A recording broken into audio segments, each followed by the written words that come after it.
Bonjour et bienvenue sur la chaîne Orchidée, j'espère que vous allez bien. Je vous retrouve dans ce nouvel audio pour analyser l'épisode 30 de la saison 3 de la série Karma.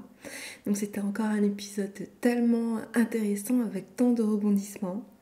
Donc tout d'abord, on commence cet épisode avec le cauchemar de la maman de Lamine qui nous plonge dans une réunion familiale assez brève.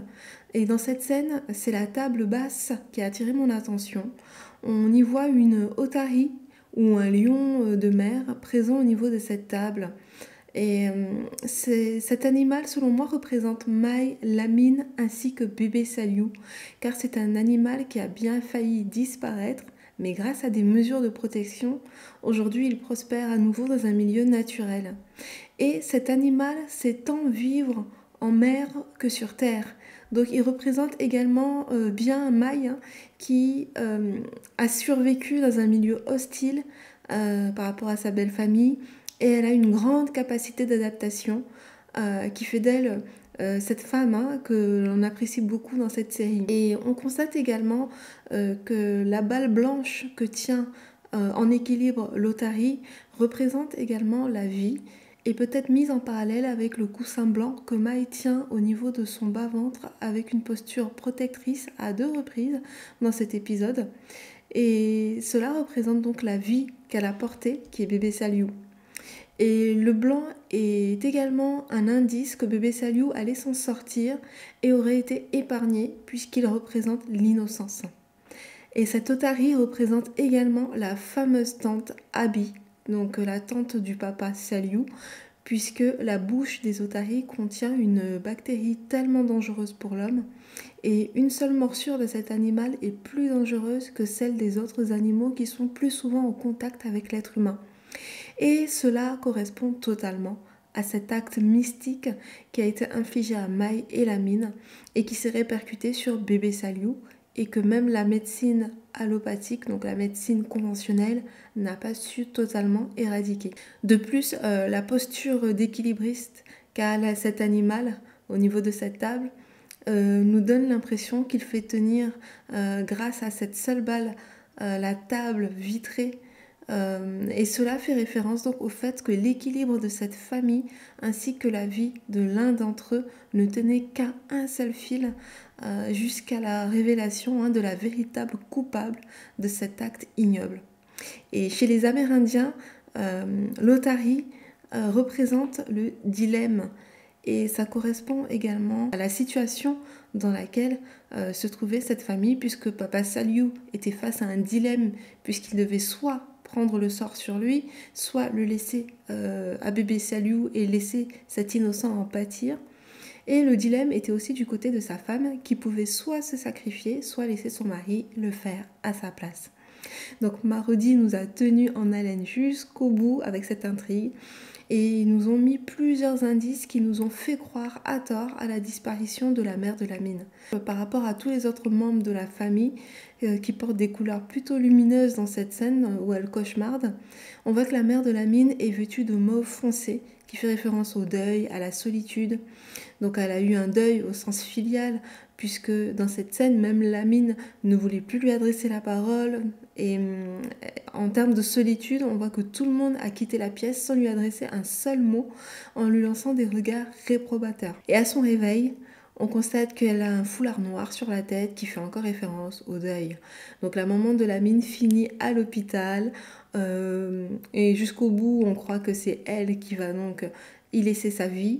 Mais finalement, elle est saine et sauve, et c'est la réelle fautive, donc qui est tante Abby. C'est elle qui finit par y laisser sa vie, et cette intrigue est enfin terminée. Un autre point intéressant, c'est Père Kébé, qui s'est encore fait une fois manipuler par Khadija, qui porte dans cette scène, lorsqu'il dialogue, elle porte du bleu saphir. Au passage, c'est une couleur que je trouve magnifique. Et le bleu saphir cobalt fait partie de la famille des pigments de cobalt qui ont une très bonne tenue à la lumière, aux intempéries, aux fortes températures. Et ils ont également une bonne tenue aux acides et aux alcalis.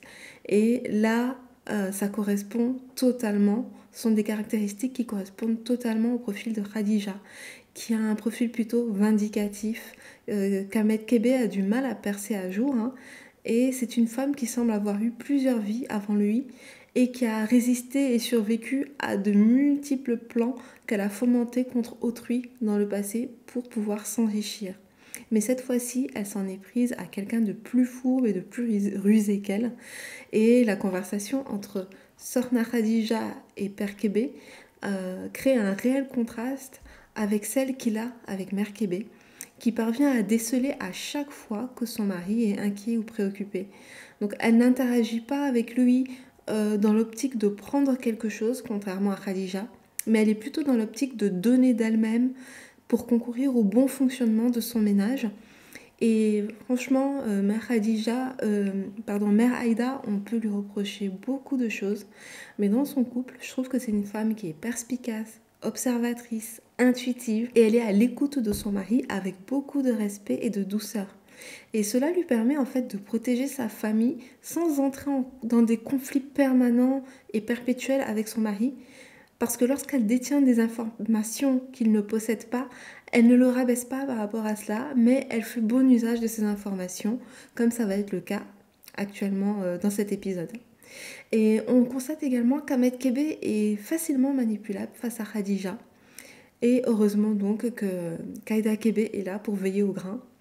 Et un autre homme Kébé que l'on revoit enfin et qui est intéressant d'analyser, c'est Majib. Il est vêtu de rose et le rose fait référence au manque de confiance en soi et fait référence également à la jeunesse.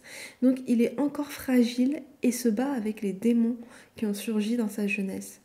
Mais on peut être optimiste selon moi par rapport à son sort qui sera plutôt bon, hein, puisque le premier plan du tableau qui se trouve derrière lui est de couleur rose, tout comme son t-shirt. Puis les plans suivants de cette œuvre d'art s'éclaircissent et plus notre regard avance, plus ce tableau nous plonge dans un bien-être et une sérénité et notre œil est attiré par un arbre qui selon moi fait référence à la vie et cet arbre est au centre de ce décor apaisant. Donc on peut se dire que malgré tout ce qu'il traverse, Majib va réussir à se départir totalement de son addiction. Malgré cela, on peut quand même noter qu'aux racines de l'arbre qui se trouve au centre de ce tableau, on retrouve la même couleur rose qui fait référence au manque de confiance et à la jeunesse.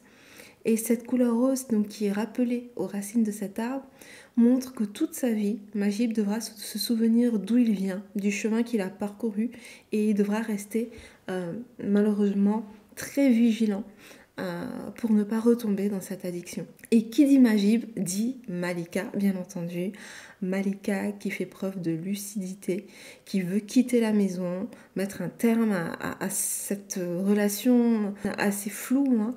Et on voit que Mère Kébé veut la retenir pour en finir avec Khadija. Donc elles mettent au point un plan vraiment machiavélique auquel Khadija n'aurait même pas pu songer, même dans ses pires cauchemars. Malika donc a simulé une crise à la perfection. C'était libérateur pour elle au fond, hein. Je pense qu'elle en a profité quand même pour dire ces 4 vérités à chacun d'entre eux sous couvert de cette comédie. Et dans cette scène, il était intéressant de voir sa double facette. Elle leur dit des choses sensées tout en étant sous l'emprise d'une rage folle. On le voit par sa robe très colorée dont on distingue chaque nuance. Et en parallèle, on voit dans la partie vitrée son ombre qui représente sa maladie et l'effet néfaste qu'a eu son entourage sur elle, qui a accentué justement son état psychologique actuel. Et elle dit ces 4 vérités à chacun d'entre eux, même Shérif en a pris pour son grade. Et son entourage, on voit que son entourage il a quand même plus enfoncé qu'aidé à faire face à la responsabilité de ses actes et à avoir recours au corps médical. Ils ont beaucoup traîné, mais je pense que voilà, là, ils se rendent compte en fait que on a atteint le bout du bout par rapport à Malika et Aïda Kébé accepte enfin de la laisser partir. Et on peut franchement féliciter cette actrice, elle a un jeu incroyable. Elle nous a fait ressentir sa peine, sa colère, son sentiment d'injustice qui la détruise. Et en parallèle, on a ressenti sa fragilité. Et cette fragilité, on voit que Khadija a décidé d'en faire mauvais usage pour servir ses intérêts en croyant chasser Aïda Kébé et Ami de la maison. Donc elle a été prise à son propre piège, elles se sont toutes brillamment liguées contre elle, et pour une fois, Selvé, la fouine, a fait bon usage de sa curiosité et a fait diversion en charmant le garde du corps de Khadija, qui n'est finalement pas muet, comme on pouvait s'en douter. Donc les masques tombent, Khadija est capable du pire, et juste au moment où elle devait être embarquée par la police, elle assène un coup de couteau qui semble toucher Malika. Donc là, on peut se demander, est-ce que le karma de Malika va se solder ainsi par sa mort, ou est-ce que c'est Aïda Kébé qui va y rester, étant donné qu'elle a déjà ôté une vie par le passé. Donc on peut aussi se demander pourquoi Père Kébé est autant entouré de femmes déstabilisées et dangereuses. Pourquoi il les attire autant? Est-ce qu'il y a quelque chose qu'il a fait par son passé qui fait qu'il attire autant de femmes manipulatrices vers lui? Donc vraiment, c'est un personnage pour l'instant qui est très lisse et je pense qu'on n'aura peut-être jamais de réponse, mais il attire vraiment des femmes déséquilibrées à lui. Donc voilà, c'était tout pour moi par rapport à l'analyse de cet épisode. J'espère que vous avez passé un agréable moment en ma compagnie. Donc je vous remercie de m'avoir écouté jusqu'ici. Je vous remercie pour votre participation, vos encouragements à chaque fois en commentaire. Je remercie également les nouveaux abonnés. Et je vous dis à très bientôt pour un nouvel audio. Merci. Au revoir.